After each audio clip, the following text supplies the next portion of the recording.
How we doing? How we doing? It is another episode of Mindset Matters. I am your host, Jimmy Everett.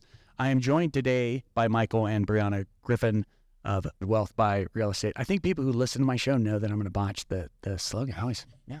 So anyway, Michael and Brianna, thank you so much for joining me today. Well, thanks for having us. We're excited to meet with you and be on this podcast. It's always great to put a face to the name. I see your name all over the place, so it's nice to finally meet you. I try. Same with the two of you. So, Brianna, I'm gonna pick on you then. So, we always start the episode with the same questions. So, Brianna Griffin, describe yourself as a kid. What kind of kiddo were you?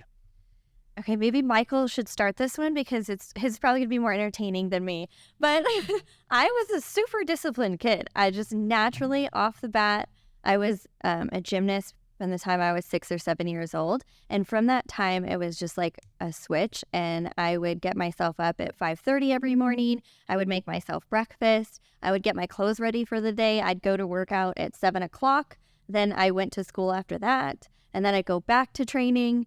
So it was like really regimented, and I would control the whole thing. And I would even get my whole schedule and everything ready. And then I would wake my mom up to take me to school. So You're not allowed to talk to my parents. No, I'm kidding. So, I was crazy. Where did you grow up? In Denver. So Okay. in Arvada, Golden area. But Okay. yeah, So you I had was just a crazy kid. discipline kind of dialed in from Yeah. the very beginning. Not to say I didn't like to have fun. I was at the pool every day after I did all of this, but I'm just a crazy disciplined kid that was just, I think, instilled in me. I don't know why. Do you have siblings? I do, and she's a sister that's a year and a half older than me, and then an older sister who's 10 years older than me, and they're both complete opposites of me. My other sister would rather stay at home all day long, sleep in. She didn't want to be in sports. She didn't really want to do her homework, and I was the total opposite. Interesting. Okay. I always heard the third kid is the one that comes off the rails, and you were the exact opposite. Oh, she's off the rails. Yeah, I did. Yeah, so I had, a phase when I was, 15 to 18 where I kind of, got into trouble and wasn't a great kid. But Respect that. Gotta have those. I think when you're regimented that much and you're working when since you're like 6, I think you're predisposed almost to wall out when you're a little bit older and get some freedom going because you didn't have that when you were a kid. True. Yeah, I have to work not to work. Okay. Michael, same to you, man. What kind of kiddo were you? It's interesting how you lead with this question because, my answer when you said, hey, this is kind of the lead up question we do. I was thinking about myself as a kid, and as Bree is explaining herself as a kid, it's a direct translation to who we are as adults. Right. It's insane. What she just said is who she is now. And so thinking back when I was a kid, I was kind-hearted, not too outspoken, but I spoke my mind. I had a lot of friends when I was little, and but I was sensitive. Okay. And I was always in the corner observing things and taking things in. And I think that I'm the same way now. So Interesting. it's interesting how that all translates to your adulthood. Where did you grow up? I grew up in Aurora. Okay. So both I was born in Michigan. Grew up in Aurora. Went to Gateway High School. Then went to UNC, University of Northern Colorado. After that, for marketing, and then got my real estate license in 2002. But yeah, I love Aurora. The community there, the food that you can get in Aurora is better than most places. Still love Aurora. That's fair. Yeah, it's great. So you got into real estate 2002, Yeah. So I'm guessing pretty early on in life. You don't look older than me. So 2002, you had to still be. How old were you when you got licensed? Yeah, I'm 44 now, but I was 22 Okay, when I got my license. Okay. I was working at a liquor store and decided I need a life change. I got into real estate, and the rest is history. Okay. Yeah. It's actually a really cool story is that what inspired him to get into real estate. Yeah. So I was gonna say, how did that? Yeah, so I was working at the liquor store, and a guy walks into the store, and he's probably my age now. He's probably 44 at the time. Blonde guy, Gucci sunglasses, drove up in a white Mercedes, shakes my hand. He's like, "I'd like to introduce myself. I'm the new landlord of this building. I just bought the shopping center." And I'm like, "Well, what? Like, who is this guy?" And I was like, "What do you do for a living?" He's like, "I'm a commercial real estate broker, and I invest in commercial properties." And I was like, "Bingo!" Came up. I was like, "I want to work for this guy." And so, I said, "Hey, I want to be a real estate guy." He's like, "Go get your license. Come talk to me." Right? Like, typically, yeah. Yeah, like I would never do it. So I actually got my license, ended up knocking on his door, and I said, "Hey, I got my license. Can I work for you?" And he's like, No. You don't want to work for me. I'm a one-man band. I just have my assistant. I can't offer you a lot here. And I was like, no, I do want to work for you. I was like, what do I got to do? And he's like, if you want to sit in my office and listen to me talk on the phone and absorb what's going on, you could pay me $500 a month to sit in here. You can pay him $500. Yeah. That's So I ended So up, you got that much of a vibe off this guy from that visit. that much of a vibe. So I said, okay, I'll do it. So I ended up paying him $500 a month to basically absorb what he's saying on the phone and talking to people. And so I was working at the liquor store at night to midnight and then working real estate during the day. So I was working a lot of times 14, 15-hour days and paying this guy $500 a month and eating freaking beans. But come to find out, that was the best mentor I can find. His name is John Prop. He's one of the largest commercial brokers here in Denver. He was, at the time, he was the president of Commercial Real Estate Board. He was a heavy hitter, and I had no idea. I just had a feeling that this was the guy I need to have as my mentor, and really taught me a lot. And he's like a second dad to me. That's crazy. We hear a lot about the sacrifices that you have to make getting into the industry. I think people hearing that you went to the extent of paying someone, not getting paid, not doing it for free, paying someone for that mentorship. That's clear. Yeah, I think it tells a lot about who he was, but also who I was at the time. I was just hungry. I was eager, and I think that translates to anybody. That if you really want something, if you have a goal in mind and you want to strive for it, you don't let any obstacles or someone telling you no stop you. If you really want it, you go after it and you find a way around that obstacle and push through. And I think at a young age, I found that out, and that's why I think that translates to why I'm successful today and why we're successful. It's fair. Yeah. When you think, talking back to your the discipline, work ethic, all these things coming together, when you think about late high school, maybe getting into your early 20s, what were your aspirations at that point? Like, did you have a career that you saw yourself getting into? Were there things that what interested you at that point? I didn't really have a set path of what I wanted to do. I just knew, I got into University of Denver with a full ride scholarship to gymnastics. So that took up a significant portion of my time. And I double majored in finance and hospitality management. You've never been an overachiever. No, never. And so, okay. So from there, I knew I wanted to do something finance related. It's just I didn't have my eyes set on what exactly that was going to be. And I didn't know. So after going to DU, I got a job in finance as a credit analyst, a financial analyst. And again, going into the real world, most people have that transition that the real world is so much harder. And for me, the real world was so much easier because I didn't have this whole huge regimen and schedule that I was so used to. So, being in that position, I felt like I was outworking everybody else in the room. And I'm like, in a corporate environment, there's always a ceiling. But I knew that I could outwork everybody in the room. So I'm like, I don't, eventually it kind of hit me that I think that I'm not meant for this. I think that, with my work ethic and drive, that if I go off on my own, I can achieve far more than if I'm under a corporate umbrella. That makes total sense. And how did the two of you connect prior to this, or when did your paths cross? I think honestly, it was at a bar a long time ago. I saw her passing by. Were you in a corner? There, 10 years before we met, and I could have swore it was her. And then after we met, she was like, "Yeah, I used to go to this bar a lot," and I was like, "Oh, damn," too, which was crazy. So there was a moment in time where we caught eyes. Well, I caught her eyes. She wasn't looking at me, but yeah, we met in real estate. She got her real estate license. I had just started growing Madison commercial, so I just came over to Madison at the time. Okay. And we were in the same office together, and she would walk by, and I was told my office mate at the time, I said, "Hey, I don't know who that girl is, but that's the type of girl I would marry." First time I saw her, second time, and what do you know? They're married. So it's I think it was meant to be. When did you meet?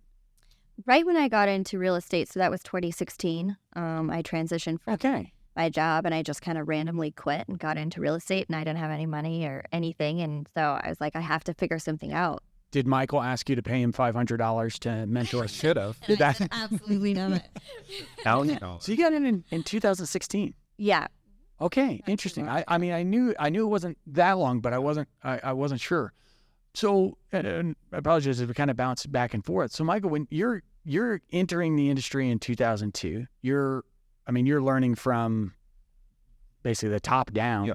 Talk me through what those first couple of years looked like for you. It was tough. he was a commercial broker, so I jumped into commercial right away. So jumping into commercial right away is not the easiest way or path to get to real estate. In commercial, there's always more to learn. Every property is different. There's a bunch of different property types. It's just the learning curve is much, much steeper there in commercial than residential. So the first 2 or 3 years, the first year I made $13,000. So I was still working at that liquor store the first full year while I was cutting my teeth in real estate. Is that before or after you account for the $500 a month you're paying him? That's during. Okay. Yeah, that's during. So, I had to work at the liquor store in order to survive still because I only made $13,000. The next year I made 50.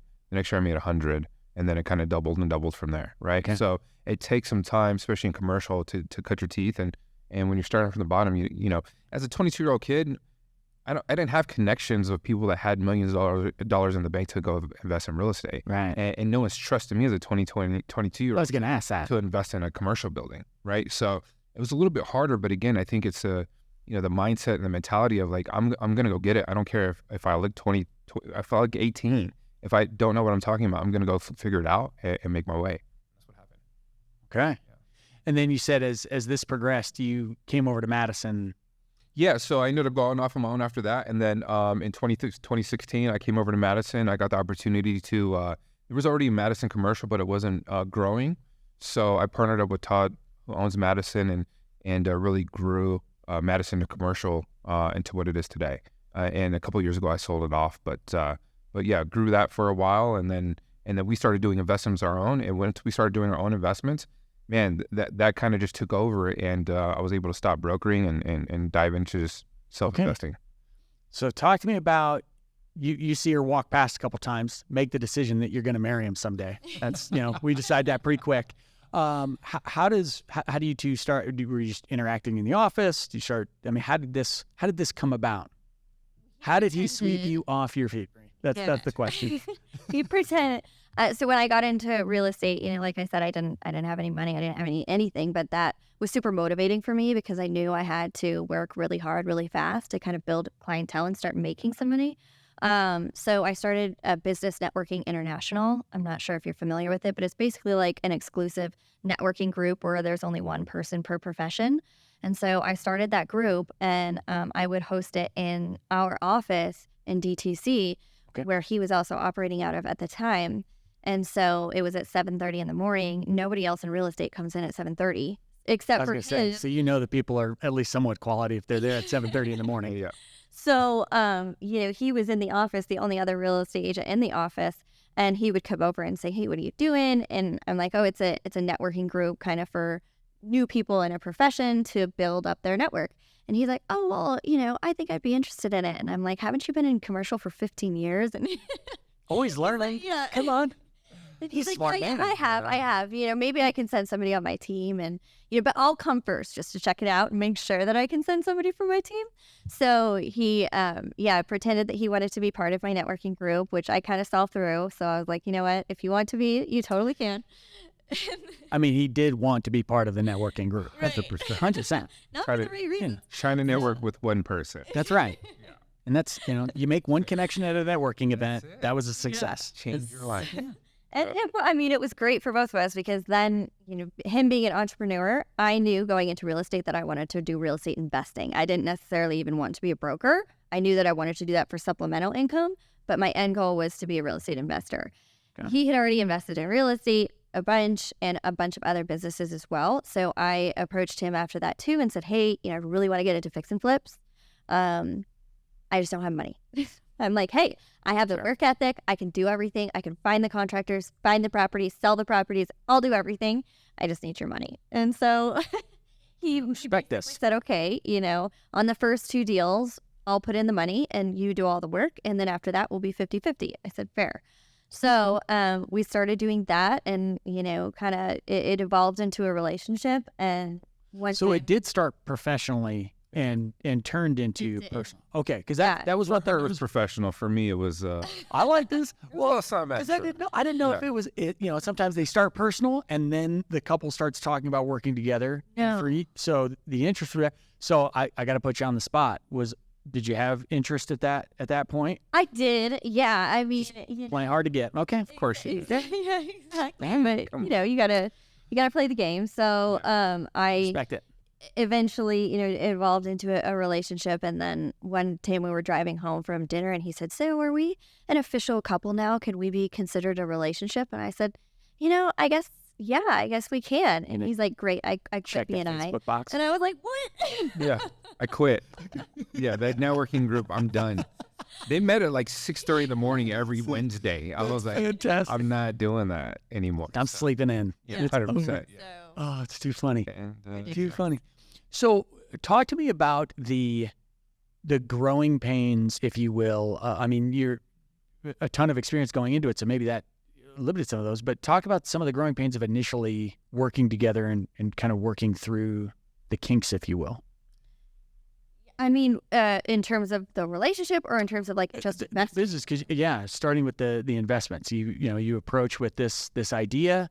How did that go in the beginning? Well, our first fix and flip, we lost $60,000. I should say he lost $60,000. she did a great job. This is going to get interesting. Big learning curve. I just imagine you two have been through some, right? Yeah. Oh, yeah, We've had a lot of, mishaps. And I mean, it still continues. We have 2 properties flooding as I speak.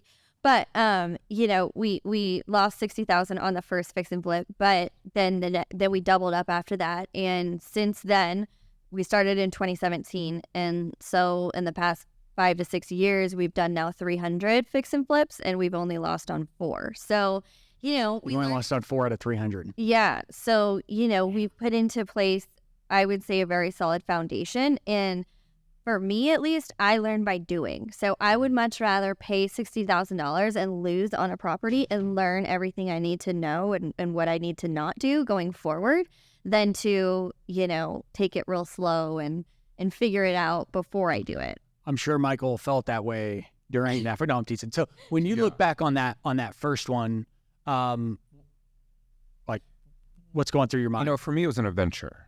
I got to partner with somebody that I really liked a lot. That was intelligent, that was bright, that was eloquent, hardworking, and regardless of all the mishaps, and the mishaps that happened was because we weren't educated enough. I had done some fix and flips before, but we just didn't know the process, didn't know what to look for. Learning in a real ton of time. people's, after repair values and budgets and all this stuff, and so we learned a lot. But that wasn't necessarily her fault or my fault. We just were novices. And so, if we could have learned a little bit beforehand, would have been great. But the experience, like I said, it was an adventure. We learned a lot, and we came through it strong. And Bria always talks about failing forward, and that's what we did. We doubled down. We bought 2 more. We recouped our losses the same year. And again, that's the whole childhood mentality of or starting off. And when people say no, you can't do this, or you fail, or you're falling apart, whatever, you double down. You keep going forward. Absolutely. Yeah. So I find that part extremely interesting, that you were highly experienced in commercial real estate, but you were both novices at fix and flip. So you were on equal footing in that regard. Do you think that, looking back on it, do you think that further enhanced how the two of you worked together? The fact that you did start that at the same time, as opposed to one of you being well versed in it and the other one having to try to catch up? Yeah, I think it builds equality and trust, so it wasn't like you said one person knew it all, that we both were kind of learning together. And so we had to rely on each other's expertise or what we're good at. And again, I knew, my strength is working hard and having a goal and doing it. Now, whether, I fail the first time or not, I'm going to keep doing it until I get it right. So, for him, his experience was having the entrepreneurial mindset and seeing my vision and not backing down, where I feel like the average person would see that and be like, that's way too risky. Whereas, I think he believed in my persistence and work ethic. And then, I was able to rely on his finances and just business expertise. So together we made a great team, and we still make a great team because we're very different, but very similar in our mindset. People ask all the time, like, how is it like being at home with your wife and then working with your wife and you're around her 24/7? Well, when before we got together, I was asking the universe or God or whatever, like, bring me this person that, as you age, like, your looks will fade, certain things will fade, but ultimately, mentally, if you can have a conversation with somebody as you grow older and they can stimulate you mentally, I think that was the most important thing for me. And I found somebody that has both the attractiveness and the mental capacity to have conversations with me. And so, like, when you're stimulated mentally, whether it's at home or at work, it's an amazing feeling to be around somebody that can do that for you 24/7, right? And so, and that's a pretty rare thing to find in business and in life in general. And for us to find it in both ways in each other, I think that's an amazing thing. And I think that's what's going to stand the test of time for us as being a couple. Absolutely. A couple of minor segue, but I wanted to ask you a question. As you were talking about, that if when you try something, if you fail, you're going to do it again. You mentioned your history in gymnastics, gymnast. And I would imagine that is a entire athletic competition based on failing a lot of times before you perfect something. Did you find that to apply? Is that something that like reinforce that for you? Do you kind of reflect back on that? I do all the time. And when I was in it, there were many days where I was like, I just don't want to do this anymore. It's too hard, and it's too hard to show up every day and be on my mental A game and physical A game and have all these other things to juggle when, I'm this age. But going through all of that and learning, that's all gymnastics is. It's very individual, and you fail and you fail and you fail and you fail and you fail until you get it right. And that's just how you learn a skill. Like if, you fall on your stomach, on your back, you have mats everywhere so that you learn how to fall correctly. And so that's kind of, that's why I say, I like to fail forward, because we're all going to fail at everything we do at least multiple times. But you have to use that failure as fuel to do better next time. So if I, miss on a skill or don't catch the bar on a release move, then I'm going to ask myself, why didn't I do that? Oh, because I, let go too early, or I did this, or I did that. Well, now I know I'm not going to do that, and I'm keep moving forward to realize what I need to learn not to do as well. And so, that combined with just the mental toughness that I think you get from being in athletics and learning psychology matters, is something that I think so many people walk through life as a zombie, and they don't actually realize that you have so much control over your own mind if you train it. Like, you have to go through physical training every day to get strong, but you also have to go through mental training every day to get your mental strong and have a strong vision and actually execute on it. Absolutely. And that kind of leads to my follow-up on that, diving a little bit into the mindset aspect. It sounds like from basically early on, you've both been disciplined. You both, work ethic is there. So talk to me about how your habits and disciplines kind of relate to each other, and how do how do your traits assist Michael, and Michael's, assist Breeze? Yeah, I mean, again, we're very different in personalities. So I like to do work, and I like to actually, take action and do things. And Michael likes to delegate. So My man. That's one of his biggest strengths is delegating, but he has a great vision. So, he's always able to see the vision, and he's just not willing always to put in the effort that it takes, but he's willing to delegate the effort to those who are willing to do it. I'm not trying to start a fight on the podcast. No, I always ask people what their talents are, because I feel like I don't have a talent. Like some people, like she's a great gymnast, she's a hard worker, like she's naturally gifted in some things, and I don't feel like I'm naturally gifted in anything. And she keeps telling me, like, you're a great delegator, you're a great guy to see a vision and create it. To be a good leader, you have to be a good delegator. Agreed. I personally am not a good leader because I have that, Well, you also mentioned vision on making sure everything's done perfectly. Yeah. I mean, you also mentioned vision in the beginning of that for Michael, and I mean, I think that vision is something that people either have or they don't. They either see that big picture or they don't, and it's not a skill set that you can teach. Yeah, that's true. I think I would agree with that. I mean, we can walk in front of a property or a business and just see opportunity where other people would just walk by, and we're like, oh, there's something here that we can make something out of this. And we both have that talent. It's something that I think we both have, and I think that's why it works in business wise, that we can agree more times than not on a project or on something that we're doing because we both see that vision, right? Yeah. And it's addicting almost, having that vision with a property, because it's truly taking a vision and helping it become reality. And it's the same exact thing with life. If we have this vision of being retired when we're 35 and executing on that, or when I am and he's 45. But, it's the same thing with a property. You walk in, you see the vision of what it could be, and then we execute on that. And then walking through at the very end when it's fully done and beautiful and staged is such a rewarding feeling because you executed on that vision. Absolutely. I have a question for you, Jim. Oh, yeah, please. you came up with the Mindset Matters podcast. Why did you come up with that name? Where is that born from?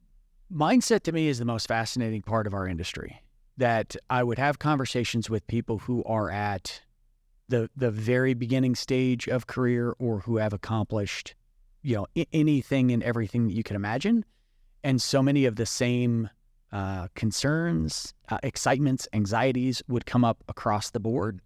And so I just started to look at how does the mind work within, and not just our industry, I talked to a lot of people about it. But it was just mainly, I find that people who are moving in the types of directions that you two are have a certain mindset. It's all fluid, but have a certain mindset as they progress. And then would you say that mindset when you see people doing whatever it is on a high level, whether it's fix and flipping or loans or real estate or whatever it is, you've interviewed a lot of people. Would you say it's all very similar mindsets, or is the mindset different? Like, can you be a high achiever having a totally different mindset than the mindset that we have? I do. So I think that's very good. So I'm not used to getting questions, and I like this. This is good. So what I found, what fascinated me in the beginning was the fact that we also work in an industry where people can reach, they can make millions upon millions. They can be number one in transactions in Denver, or they could sell, a handful of houses a year and, take a bunch of vacations with their kids, right? It's everything in between. I think what I found was that you have these people when they're reaching levels of production that you do, there has always seemed to be a level of drive in them. It might not have started at childhood, might not have started in their teens. Like for me, I didn't grow up until I was 26. I was lazy until I was 26. But that light bulb went off, and then there is a certain level of mindset of figure it out. And that's the other fascinating part, is I find that people are talented at finding their figure it out up to a certain point, right? They'll figure out how to get to, level 7, but not level 8, or level 9, not level 10. And so as we talk through those things, it's kind of seeing where, or maybe their mindset, they decide, you know what, here's where I want to be. I don't want to be number 1. I want to be in the top 50 or, whatever that looks like. And that just has been my fascination with the industry. Yeah. And that's interesting that you say that, because I think that so many people have a lack of abundance mindset, and they sell themselves short. So instead of saying I want to be number 1, they say I want to be in the top 50 because it seems more attainable at the time. I agree with that. But if you asked me when I got into real estate, even in 2016, 2017, and told me that I was going to be the number 1 broker at DMAR for 2 years in a row, by now, which has only been 5 years, I would not have believed you. There's no way. There's 30,000 realtors, I was like, that's just not possible. And how many people, if you had said that in a room full of people, they would have laughed, right? Right. Exactly. Just the nature of people. Sure, I'm sure you want to. Sure. Mm-hmm. Yeah. Yeah. But they say that it's lonely at the top because there's not many people who are able to break through that mental barrier of what they can actually achieve versus what they think they can achieve. So I guess the question would be, are you born with that? Or do you think you're born with innately just with the ability to, have that capacity to take on that much? Or do you think that's learned? I think it's learned, because for me, I would say that my mindset today is completely different than when I was growing up. And I actually grew up with a bunch of Russian coaches who have a very cynical mindset. And I didn't realize until I got to college and got training on psychology that that's the reason why I wasn't successful. I think that, and again, not to make this episode about me, I think abundance to me is taught. I don't think it is something that is inherently within us, because everything else throughout life we're taught there is a limit to. Mm-hmm. Most of my life I was in the military and then got into corporate, where there's one captain on the submarine, there's one person in charge. Mm-hmm. And if you don't have that person's job, you're capped there. Yeah. And I remember one of the first conversations I had when I started looking at getting into lending was with another lender, and he was just kind of walking me through the things he does. And at some point, very naively, I said, I might come and work at your company. You've kind of talked to me, in an hour about everything you do. Is there any concern that I would take these things as your competition and impact you? And he, without hesitation, he was like, no, you could do all of them or none of them. Yep. It's not going to affect my business at one bit. And that was the moment where I was like, okay, I'm getting into this. Yep. I had never experienced that before. There always had to be a winner, always had to be a loser. I mean, there was no in between. Whereas in this, everybody who wants to win can win. It's funny you say that. I was in this room last night with a group of just people that want to get investing in real estate, and I gave a presentation about we have courses and we coach people through investments and stuff like this. And someone was like, with your success level, why are you up here teaching people like us, for $3,000 or whatever to do this? Like, you're creating your own competition. You're helping us to defeat you, so to speak. And I was like, that's not what we're trying to do. I was like, ultimately, if you succeed, we all succeed. You becoming an investor, then maybe you get a property that we buy, or we get a property we can sell you. I mean, it creates synergy. It doesn't create competition, and ultimately people don't have that mindset. Wasn't it? I'm sorry. Yeah. Isn't it funny that we look at that in business? We don't look at it anywhere else. Like if you go to school, that's smart people trying to make you smarter. Why? Why would they? Just keep everybody else dumb, and then they don't have to worry about it, right? So I mean, I just think there's a certain aspect of business. I also think people are jaded in many ways, and when somebody they don't truly understand that people in these positions and with these experiences enjoy.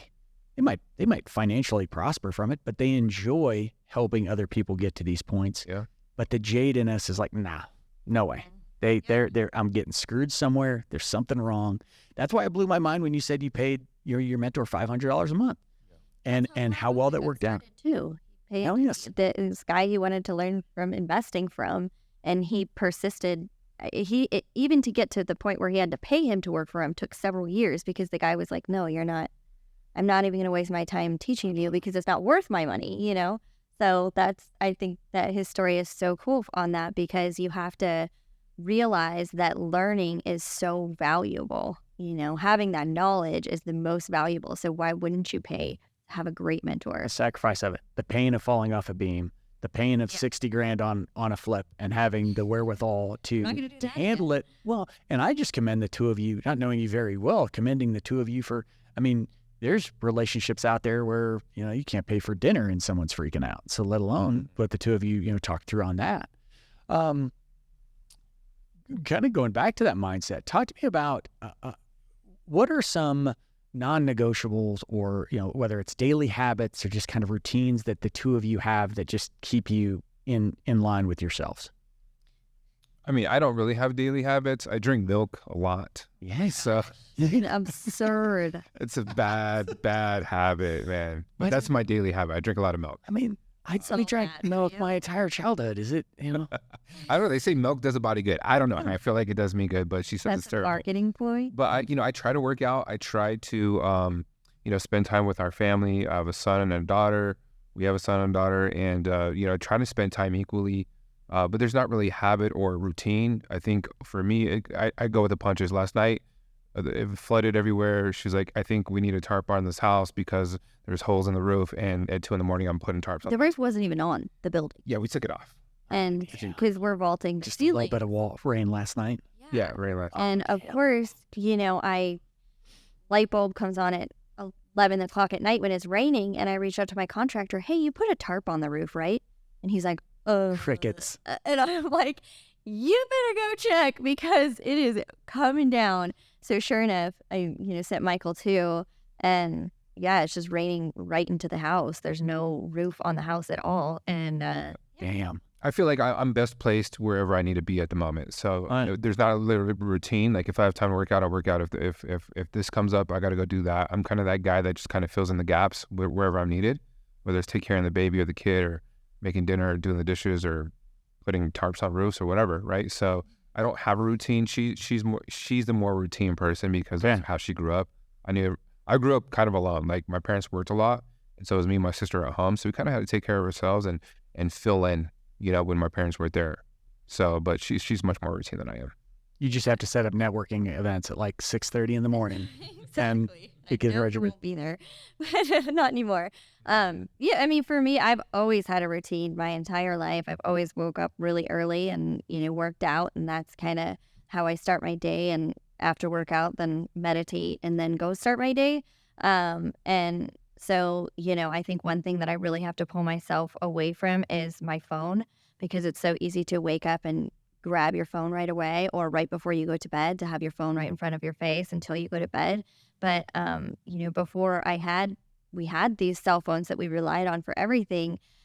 I remember as a kid, waking up in the morning and going to sleep were my favorite times of the day, because that's when I had like the most quiet. That's when I could really think through my day and what I was trying to achieve. And at the end of the day, kind of decompress and do that. So I really try and continue to do that every day. I will say having a daughter who's 6 months old now has really thrown me off my game. Okay. Because, it's very hard to keep that same schedule, because your schedule is their schedule. So I have to, instead of waking up and working out right away and meditating, I might have to wait an hour or two, until we have an au pair who helps, which is great. But, she works at a certain time. So if our daughter wakes up at 6, then I have 2 hours, to take care of her. But that's okay. I think it's teaching me that you don't have to have a super regimented schedule to still achieve what you want to. And it kind of opens your eyes to what's more important into life. And that, I feel like we're at a phase now where I want to sacrifice for her, and I want to give up my regimented work schedule to learn how to be a better mother. And Can I talk about brain training real quick? Oh, please. Can I go into that a little bit? oh yeah, that's very cool. So Jimmy, I don't know. You seem like a guy that, so Bree, when I first met her, she had really high anxiety, right? And, her running at such a high level all the time, I think she just kind of super hyper focuses on things, thinks about things a lot, doesn't want to fail, wants to do everything at a high level. And when you do that, like maybe you're similar, right? You seem like a similar kind of guy. So when you do that, it gives you high anxiety. So we would like be in bed and we'd be going to sleep, and she'd just be breathing hard. She couldn't get the anxiety levels down, right? And it's like, what's going on? She's like, my anxiety's through the roof. I was like, I'm about to go to bed. Like, this is the most chill time of the day, right? I'm thinking about 5,000 things. My wife is like him. I'm like you. Very much. So I could see that, right? And so like ultimately, I was like, maybe you should go see a therapist about that. She sees a therapist and they're like, take these drugs, right? And she's like, I'm not fucking taking these drugs, right? Like I'm not doing that. So it got so bad where she's like, I need to figure this out. And she ended up seeking out this. It's called brain training, basically, where it's non-invasive, non-drug. They basically retrain your brain at different wavelengths to bring anxiety levels down. It's right? amazing. It's called what is it called? Neurotraining. So it's basically they use electrodes that they attach to different parts of your brain, and they do a brain map. And so it's really cool because you go in and you don't even have to tell them your story. It's not like sitting down with a therapist and saying, these are my issues. You just go in, you do the brain map, and then they have a session a week later that goes over the brain map with you. And they say, okay, I can see that you have really high beta brain waves, which means that you are very overactive. So you probably have a lot of anxiety. Yes. Okay, I can see that these processing centers of your brain are really fast, which means that you overthink things. You process things quickly and then overthink them. Correct. Okay, the emotional side of your brain, it's so crazy because they can basically just break down your brain and basically tell you what your issues are, and you just say, yeah. That's great. Fascinating. Yeah. And then they use that brain map to then, create tailored training down the line. It takes, they say, 40 sessions to quote unquote be reprogrammed.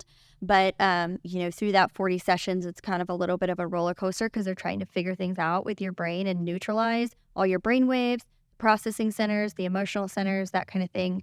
But it's really amazing. And it's all sensory based. It's like you hear sounds or you hear light or you see lights and you feel a teddy bear that shakes, and these sensory things will retrain your brain based on like how you're feeling, right? So positive reinforcement. When did you do this?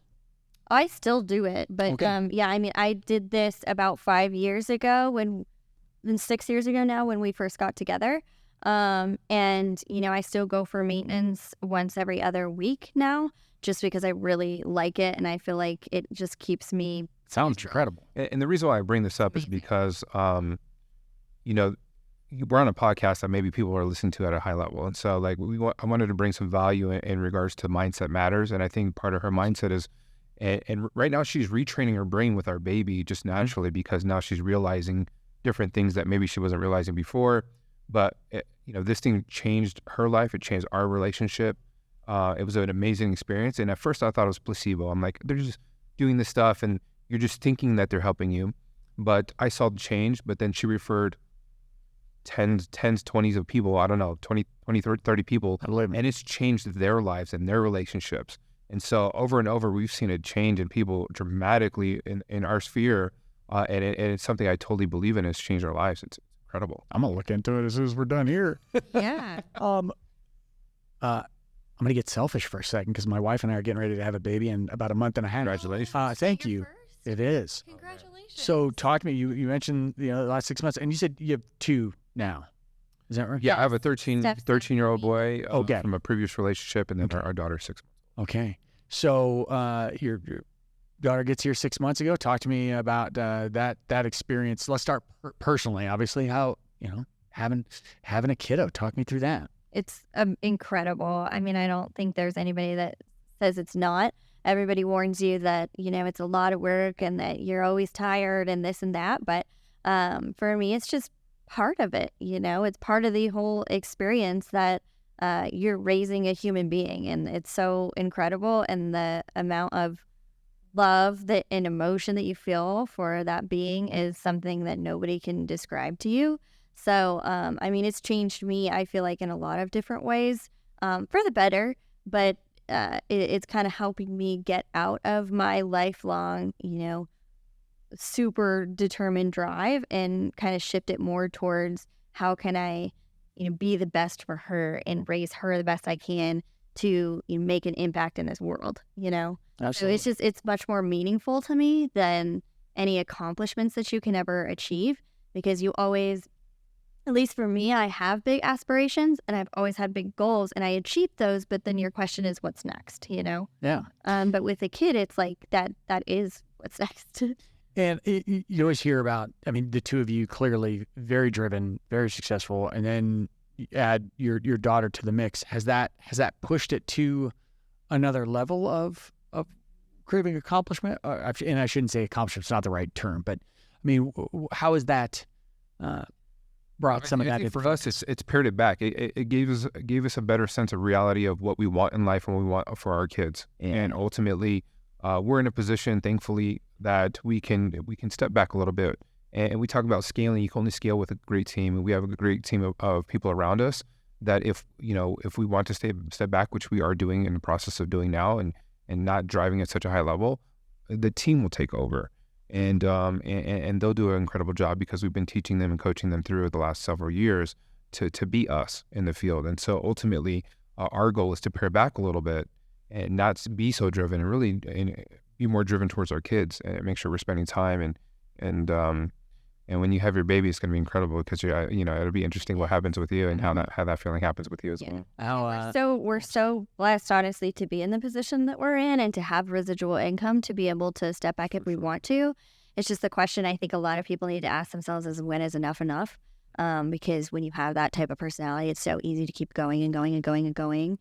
But what does really matter in life, and so having a baby has really shifted my mindset to how can I give back to the world, whereas before it's how can I accomplish something else. That's fair. I think the term enough is the toughest challenge for anyone, even with an abundant mindset of what is enough. Michael, I wanted to ask you, obviously, becoming the father of a little girl. Yeah. I mean, what's that? Are you having a little girl? I am. Yeah. Oh, congratulations. Yeah. It's incredible. Exciting. So, when I had my boy, it was 13 years ago, but, of course, that was an amazing feeling. That's my little buddy. That's my right-hand man. That's my best friend. With little girl, it's like, I have to protect this little girl. Like, I love her. I dance with her. I sing with her. I do all these things I normally wouldn't do with a boy, and it's a different feeling. And it's a heightened sense of protection and love that you've never felt. And it's an incredible feeling for sure. So congrats to you. Dad, it's fun to see both sides of it, the motherly side and the father side, because it is different, but it's so fun to see his sensitive side really come out with her. Do you think, it sounds like you have especially always been a very efficient, diligent person. Do you think, I'd imagine that this limits time to do other things massively. Do you feel it's made you more efficient in the time that you have to get things done? I don't know. I mean, you have to be uber efficient because the time that you have is limited to get things done. So it's like, okay, I got 1 hour. Let me bust out as many emails as I possibly can. Let me make as many phone calls as you possibly can. So yes, it does make you uber efficient, but I think we're uber efficient anyway. So it makes us less efficient because we just don't have the time to be uber efficient all the time. But the question that I'm asking much more so now that I never did before, because before an opportunity was an opportunity and I wanted to take all of them. But now I ask myself, what am I going to spend the least amount of time for the greatest return? So now that's kind of how we analyze our deals is how much effort is this going to be and how much return, right? Whereas before we would say, okay, this project's going to get us, $50,000, $70,000. Like, let's do it. But now I'm asking, is it worth even that, right? Because we were going to take on this project in Granby that with a huge, it's an 8,000 square foot building now that great location right on Granby Lake. And we were going to divide it into 8 units and create Airbnb units. Okay. And we loved that vision and it was a great opportunity that we had, but we ultimately passed on it because I was like, that is going to be so much effort. Whereas I broke down what we could potentially make on it and said, doing what we're doing now is no effort and we're going to make the same return as like spending so much time and effort on this one investment. For how much? So it sounds like you've got some vision too. Yes, for sure for days. But I think ultimately the power of saying no. Yeah. Having the ability to say no. And it's hard for me to say no. I see projects, I'm like, let's do it. Yeah, he wants to say, say yes. I want to do them all. But she's right. I mean, ultimately, it's like, it's not, I mean, yeah, there's money to be made there. But if our resources, our time, energy, and effort were placed here, it's going to be a much more efficient way to make money than here, right? So, the power of saying no and the ability to say, I'm going to pass on that, there's a lot of power in that. And I think being able to control your own future, your own financial future by saying yes and no at the right times is pretty important. Absolutely. Yeah. So obviously having a kiddo, it has you excited. What other things, what is on the horizon for the two of you? What has you excited? What has you jazzed right now? Well, I mean, one of our favorite, at least for me, the question that we've always asked ourselves too is once we get to that point where we're quote unquote retired, right? We have enough residual income coming in to not have to go to work every day, which, we're about there if we want to be. So we have to ask ourselves, okay, what do you want to do? So if you didn't have to worry about finances or this or that, like what is it that you would just want to do every day? For me, I love Airbnbs. That's one thing that I've always I think that your design can really come out in an Airbnb, whereas in a fix and flip, you're limited. You don't want to over improve the property on a fix and flip because you just won't get those returns. Whereas with an Airbnb, you can over improve, quote unquote, and add fun things like game rooms and amenities and things like that, make it really cool and really fun to enhance people's experience. Plus the returns on Airbnbs are insane if you do them right. So that's one thing that I just am super jazzed about all the time. So we're all in on Airbnbs. And then, I think, again, having a kid is really like volunteering and finding things that I'm super passionate about on that is like, that's what my next year's goal is. Yep. And I think maybe we'll have another kid. So, we're deciding on that now. And I think, we have a place coming up in Tulum, Mexico that's being built in October. So that'll be a nice little vacation spot for us. And really, I'm really jazzed about, we have a 6-month plan right now. In 6 months, our lives going to be changing to really gear down a little bit and be able to enjoy life a little bit more. Mm-hmm. And so I'm looking forward to that next chapter in our lives and giving back and spending time with our kids and really spending time with each other and enjoying life a little bit more. I love it. I got one last wrap up for you, and I love asking this of parents, especially new parents. So obviously your child is going to take on some of your qualities and some of your traits, but if you could magically ensure that your daughter took on one of your traits or beliefs, what would that be? Oh, geez. I think for me, it's hard to say, but I just, want her to do the right thing. I think in any situation, especially in this world, I think we're pulled in so many different directions that you have to do things for the right reasons and not because everybody else is telling you to. So to have that determination and, willpower to do things for the right reason, then it's always going to work out. And that's one thing that, I feel like I stumbled upon so many times in life until I got into the industry that was actually right for me.